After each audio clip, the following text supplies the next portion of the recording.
magsa-sunset. Maganda dito manood ng sunset. O, diba? Yan. May pang swimming ako doon kasi binili ko yun dati. Couple yun eh. Kasi nga sa amin, dati yung plano namin ni Negro dating uwi. Eh, hindi din siya dumating. Ano din. Dinala ko dito.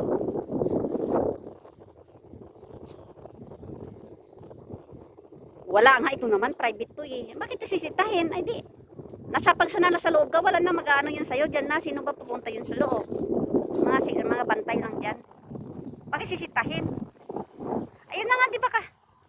Pinakita ko na sa'yo kanina. Tingnan mo sa video dyan.